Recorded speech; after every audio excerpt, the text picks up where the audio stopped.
You only visited Grandma because you wanted the house. My sister actually said that to my face.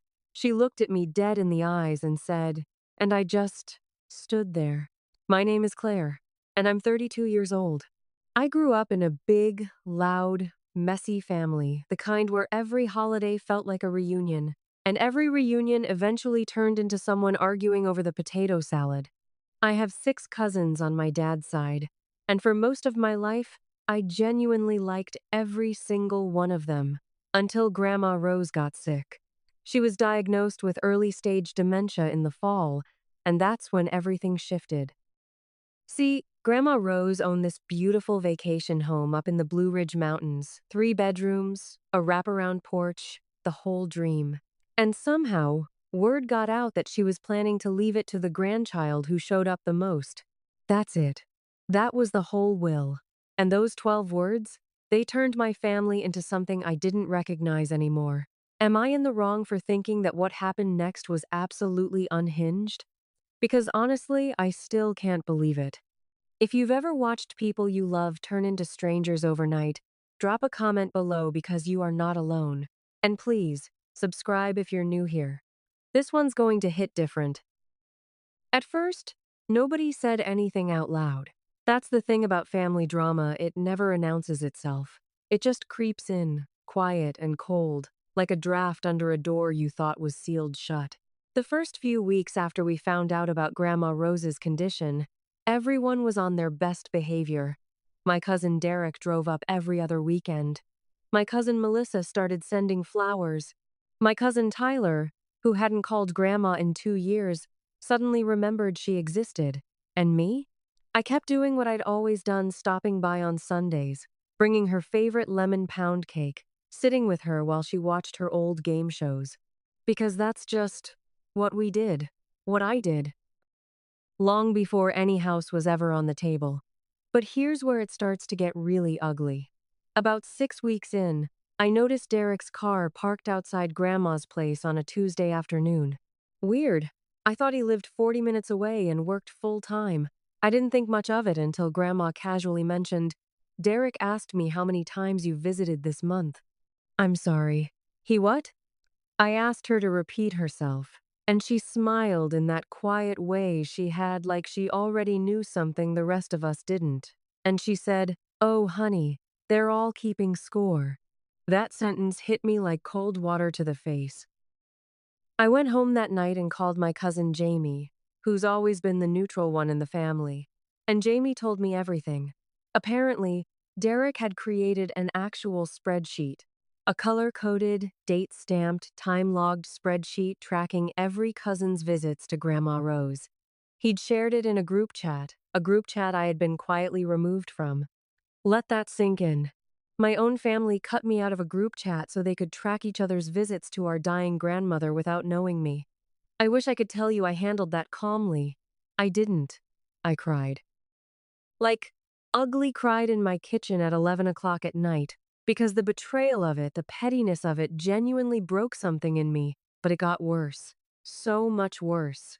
The following Sunday, I showed up to Grandma's like always. And when I walked in, Melissa was already there. Fine, the more the merrier, right? Except Melissa barely spoke to me. She sat on the couch with her phone, and I noticed she kept glancing at the door every time I moved. Later, I found out from Grandma's neighbor, Miss Patterson, that Melissa had asked her to write down whenever she saw my car in the driveway. My cousin hired the next-door neighbor as a spy. I want you to think about that for a second. These are people I grew up with. People who were at my high school graduation. People who cried at my dad's funeral. And now they were monitoring me like I was some kind of corporate threat. The following week, things escalated into open war. Tyler called me first time in months, and his opening line was, "Look, Claire, we all know what you're doing. You're running up the visit count to lock us out." I genuinely did not know what to say. I asked him what he meant, and he said, and I quote, "You don't even care about Grandma. You care about that house. Everybody sees it." I hung up on him. And then I sat in my car in a parking lot and just stared at the steering wheel for 10 minutes, because what do you say to that? How do you defend yourself against someone accusing you of faking your love for your grandmother? The thing is, and I need you all to really hear this, Grandma Rose and I had a bond. She taught me how to garden. She taught me how to make her biscuit recipe from scratch. When I went through my divorce 3 years ago, she was the one who called me every single morning for a month just to make sure I got out of bed. That woman was my person, and now her own grandchildren were using her illness as a chess match. I started to pull back a little, not because I wanted to, but because every visit was starting to feel contaminated. I'd sit with Grandma and wonder who was watching the driveway. I'd hold her hand and feel guilty not because I'd done anything wrong, but because the accusations had gotten so loud inside my head that I couldn't turn them off. And that is what real psychological damage looks like. It's not the dramatic blow-ups. It's the slow erosion. The way other people's suspicion makes you start to question your own motives. I found myself thinking, am I doing this for the right reasons? Would I still come if there were no house? And the answer was yes, obviously yes, but the fact that I even had to ask myself that question, that was the real cruelty of what they did to me, Grandma noticed. Of course she did. She may have had dementia, but she was sharp in the ways that mattered. One afternoon, she took my hand and said, "Claire, I know what's happening, and I need you to not let them change you." I held it together until I got to my car. Then I completely fell apart. The breaking point came about 3 months before Grandma passed. There was a family dinner, her idea. Bless her heart, and it disintegrated within 45 minutes. Derek brought printed copies of his spreadsheet. Printed copies. He passed them around the table like it was a business meeting. Melissa accused me of logging fake visits. Tyler said I was manipulating an elderly woman.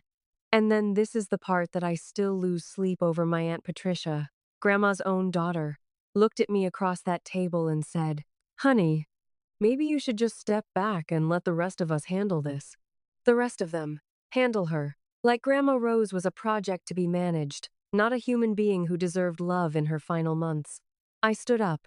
I said, very calmly, "I'm not going to sit here and justify loving my grandmother."